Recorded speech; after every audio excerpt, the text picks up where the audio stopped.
Hello everyone, welcome back to Rolling Solo. My name is Adam Smith, and today I'm excited to be digging into Oathsworn, Into the Deepwood from Shadowborne Games. And inside this highlights video, we're going to go through chapter number 1, showing you the major aspects of what Oathsworn can provide you and the experience that it has inside this box, and among others as well.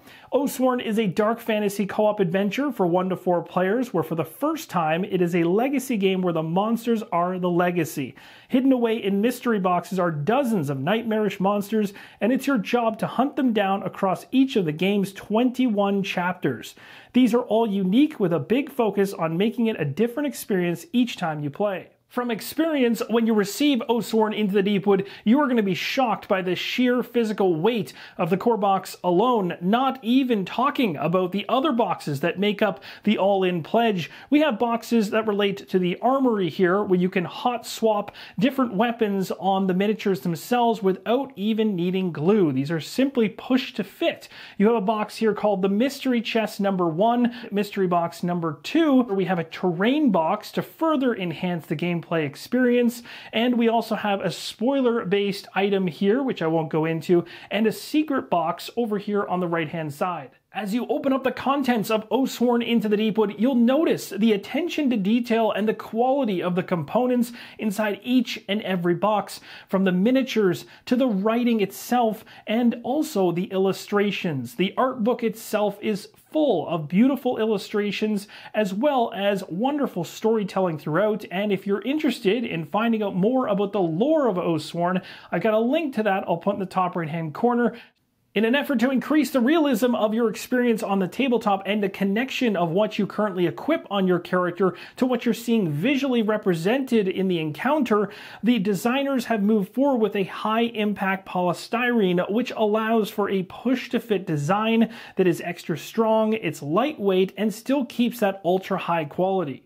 What allows you the flexibility to use the push-fit system is the Armory add-on, which gives you 69 fully customizable weapon options, all in the exact same plastic that displays every possible loadout on all of the Oathsworn. And again, it's all just quick swap, so as soon as your particular weapon changes, you can pop it out of your character and slide the new weapon in. Now, if you're anything like me and you enjoy twists and turns, surprises within your campaign play, Oathsworn has that covered in spades. There are a number of mystery envelopes with either a letter or a number combination on them. They'll mention right on them not to open until told to do so, to ensure that you're opening at the specific time as you move through the campaign you're supposed to. There is a ton of these envelopes inside the core box alone. There are also mystery boxes as well. You'll find those in the core box and also in the mystery chests, both mystery chests just full of mystery boxes. As campaign games are large in size and content, it's always good to have time-saving devices built into the game itself, and this comes in the form of how Oathsworn is stored. You'll see here the tokens have individual slots to keep it easy to find them. There's card trays for the different might decks to easily be able to grab them. You've also got individual bags for each of the characters to keep their specific cards and items within them. You have these card organizers, 4 of them, with card dividers as well to break up all the different card decks in the game. Oathsworn provides a wealth of options in terms of character selection at the beginning of a campaign, and also beyond just selecting the character you wish to control, you also have the opportunity to select whether you want that character to be in its full mode or in the streamlined companion mode. If you use the companion mode, there's less components involved and it allows for that particular hero to be dealt with in a faster fashion during gameplay, but with still the impact level of a full character with nothing lost in translation.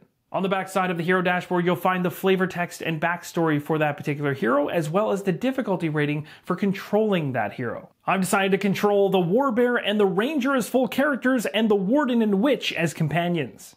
Oathsworn's 65-hour-plus campaign is broken into 2 major aspects, story and encounters, and if you wish to streamline and speed up the story portion of the game, you can do so using the instant action mode.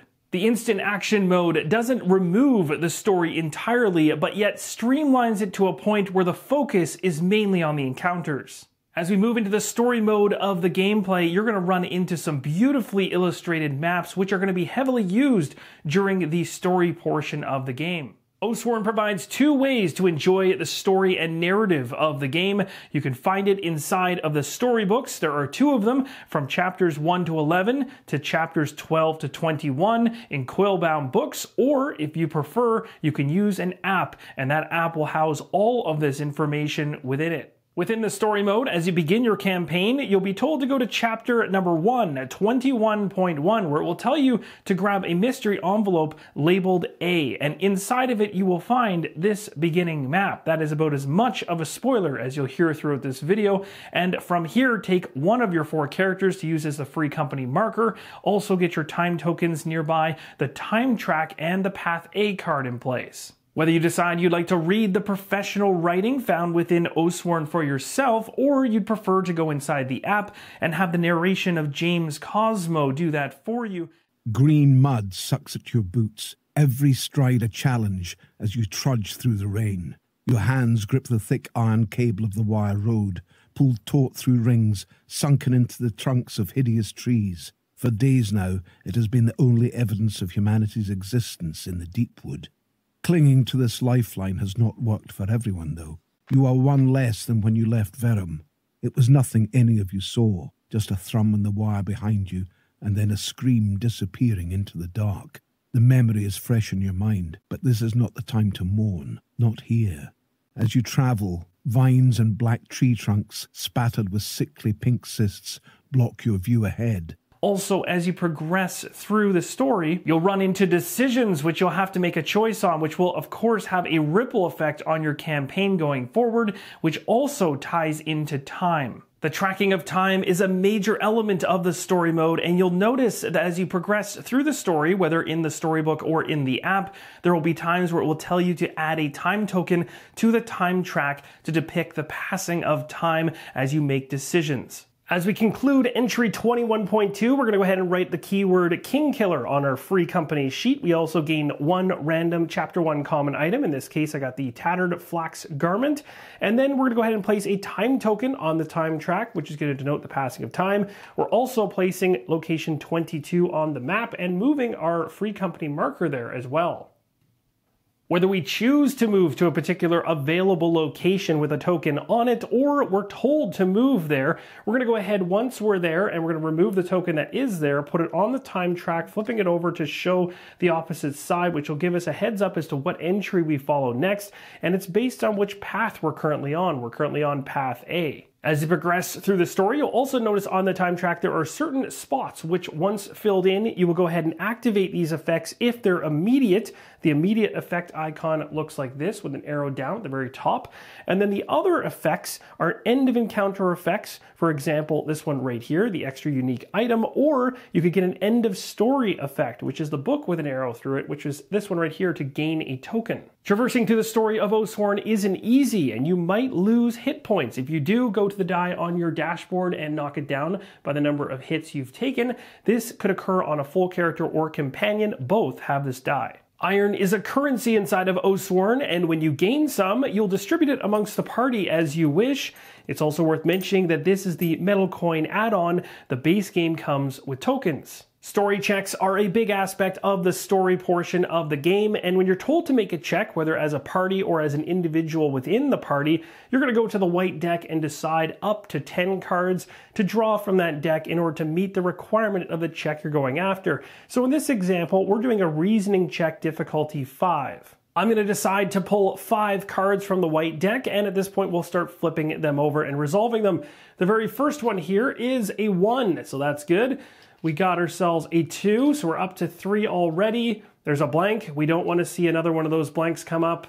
There's a 1, and let's see what we get for our last pull at 5. It's a 2, so that is going to be 6, which is above what we needed, and we did not pull 2 blanks or more, so we succeeded at this check. So this ended up being a very positive result for the check, but it is possible that things don't go your way, and if they don't go your way, you're able to mitigate them within Oathsworn in a number of ways. One is you could potentially be redrawing or re-rolling them. You could try to actually be drawing your cards from a higher tier deck, allowing you a higher probability of success across those tiers, yellow, red, and black, respectively. Also, if you go ahead and happen to pull a card, for instance, and it has brackets around the number, you've hit a critical, and if you do this, you get to draw from the same deck again, and that value, hopefully there is one there, will then be added into your total as well. It's a nice bonus. This can crit over and over and over again, providing a whole bunch of successes.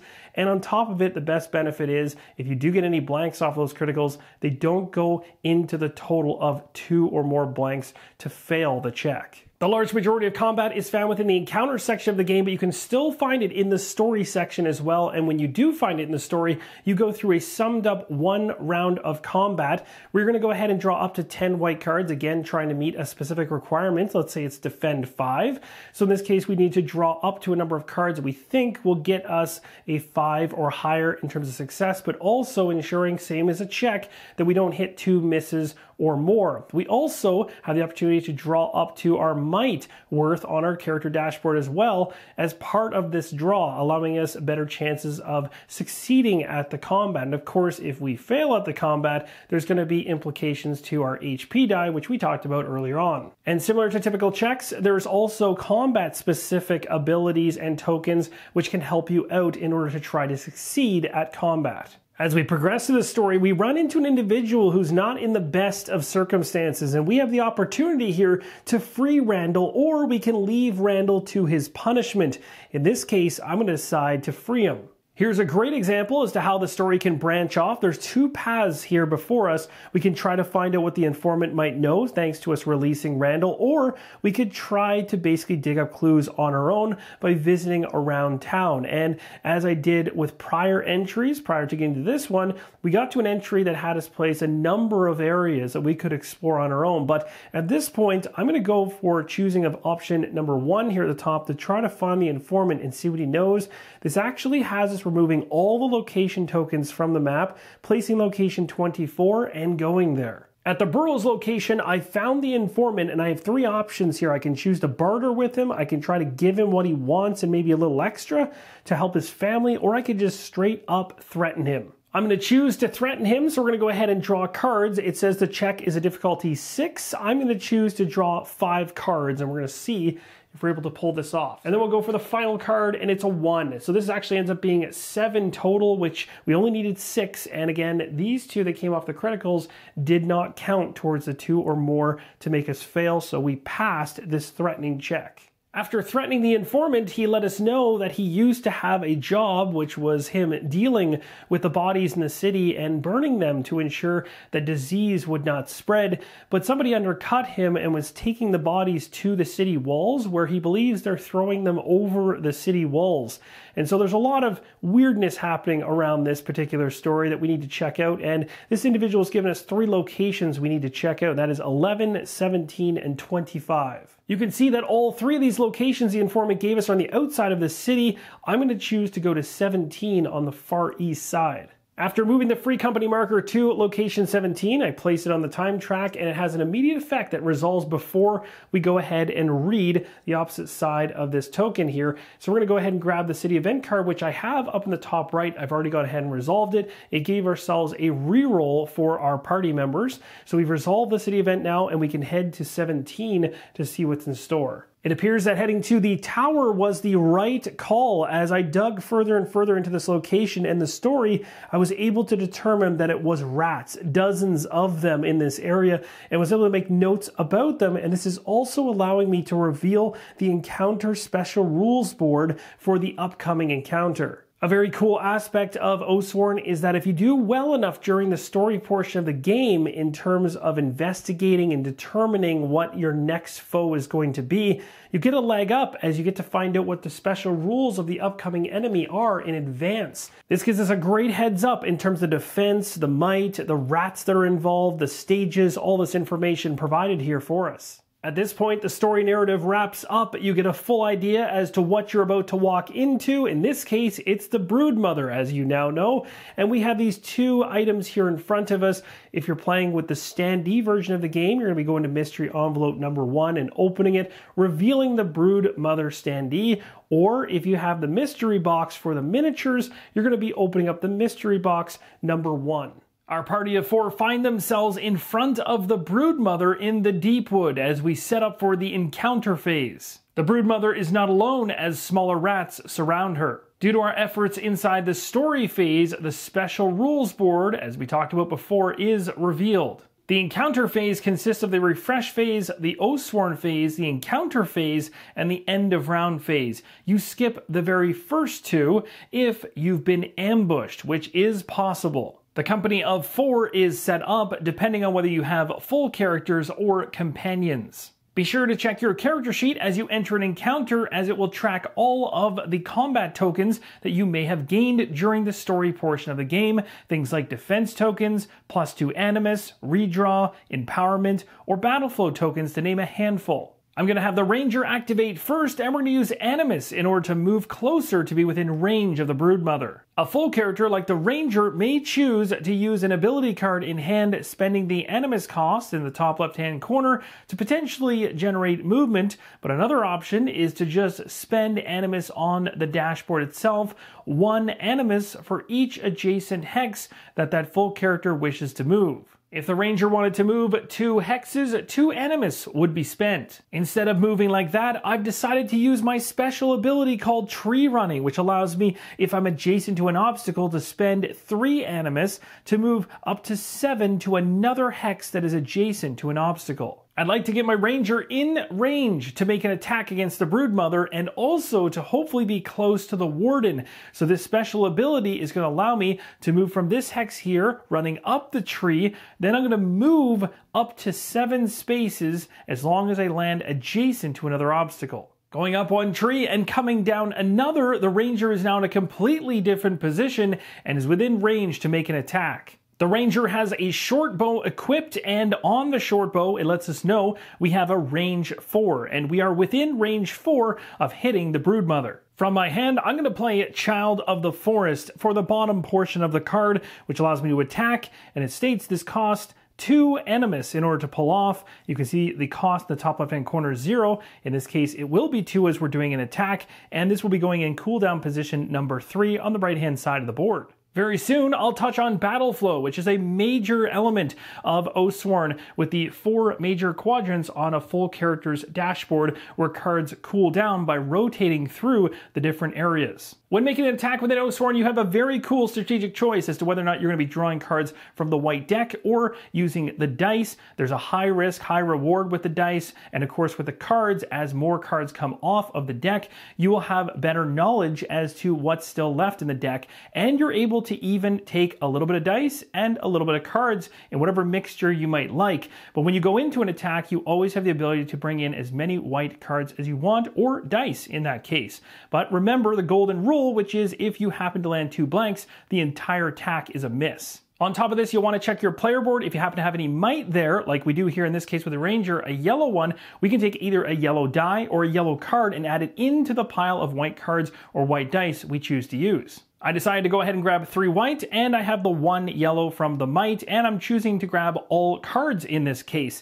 Now we're going to go ahead and flip these, and hopefully we don't see 2 blanks. After flipping the cards, things are not looking good as I got 2 blanks, which is going to result in a miss, but there are things you can do after the flip or the roll in order to change the outcome. You can choose to use a redraw token, which looks like this, allowing you to ignore one of the results that you either flipped or rolled and to try again. This results in a 1, which allows us to succeed at the attack, and on top of this, you'll also notice sometimes you're going to see numbers with brackets around them, and that means you've hit a critical. And seeing as we know that this is going to actually make an impact now, we can go ahead and draw a card to see what this critical is going to do. And it ends up being quite a bit. As you can see, we've added another 2 on top of the pile. And what's even interesting beyond this is that if I happen to have pulled another critical, you can continue to crit so long as you keep drawing them. It's also worth mentioning, if I happen to have pulled a blank here, this would not count in the 2 that causes you to fail an attack. So we simply sum up the total here, which is 6.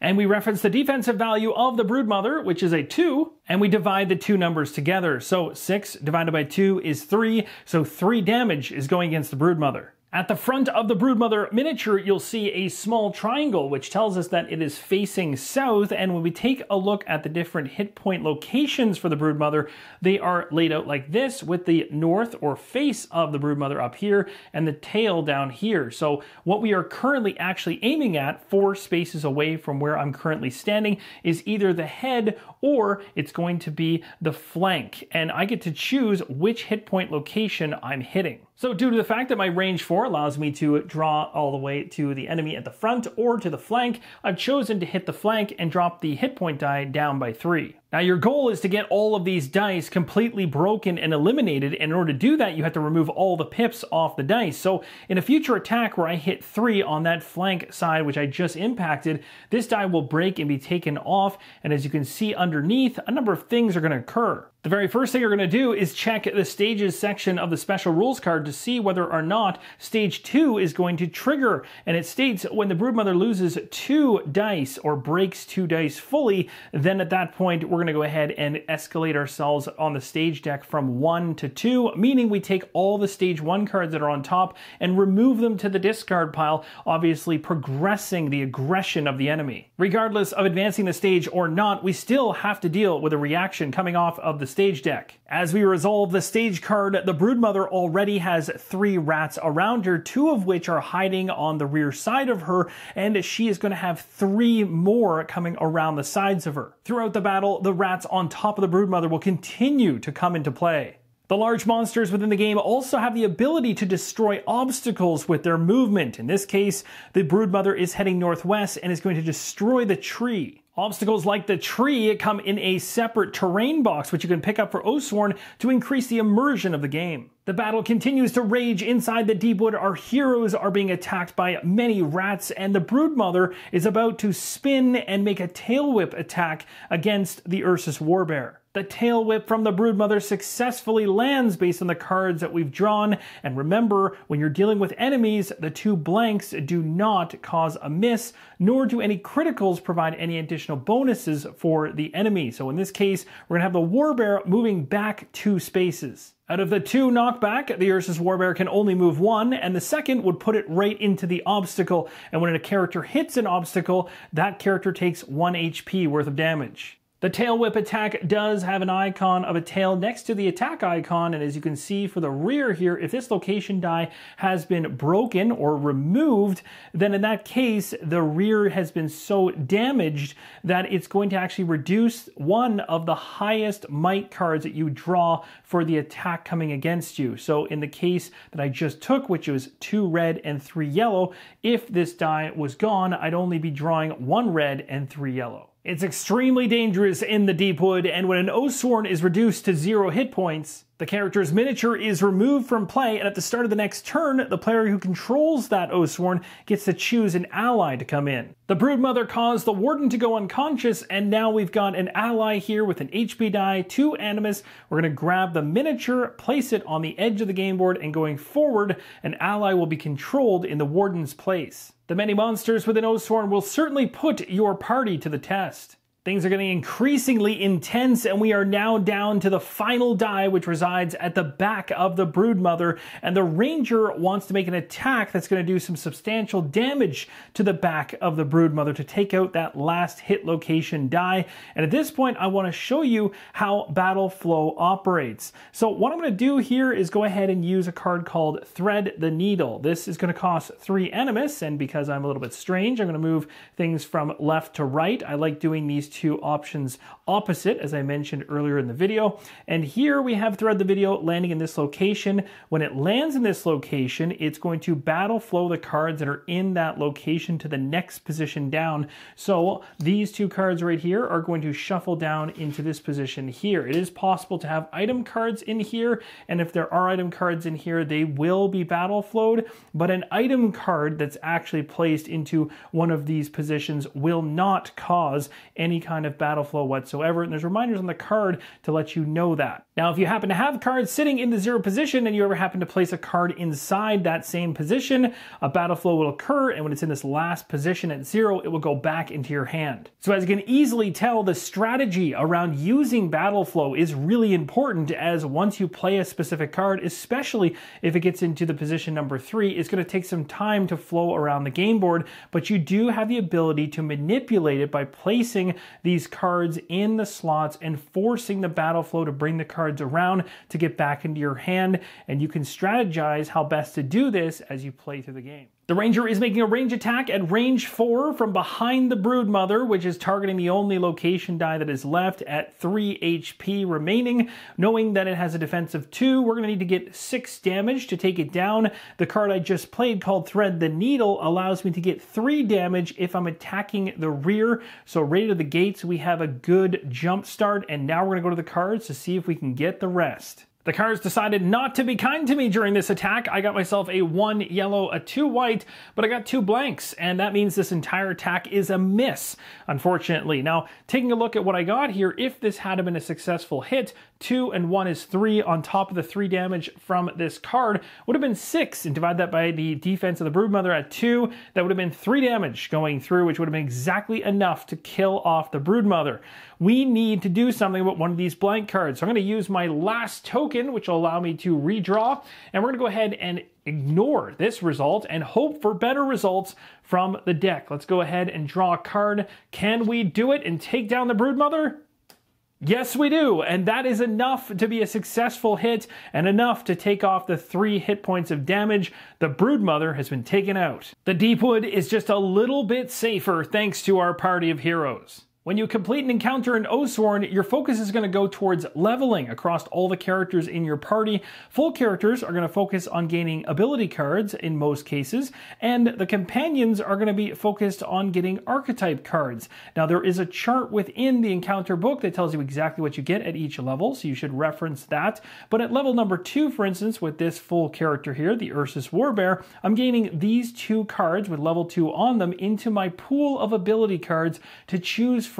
Again, remembering I can only have a maximum of 7 ability cards when I go into the next encounter. This just means that these 2 cards are now a part of that pool, and when I build out the 7 cards I want to bring into the next encounter, these might be part of it. At the end of an encounter, you'll also gain loot in various ways. The primary way is going to be gaining iron, and when you gain iron, you can distribute it amongst your party members as you see fit. Not only will you get iron, but you'll also get common items as well as unique items throughout your campaign. There are over 500 different items inside the game. Something else which will certainly throw a wrench into things from Chapter 2 onwards are injury cards. And if you have an injury card in your hand on your first turn of the round, which can only happen from Chapter 2 onwards, you got to play all your injury cards before performing your movement or playing an ability card. And these injury cards are meant to be punishing, and you'll also notice that they will display information relating to full characters versus companions as well. And with that, we wrap up the highlights video for Oathsworn Into the Deepwood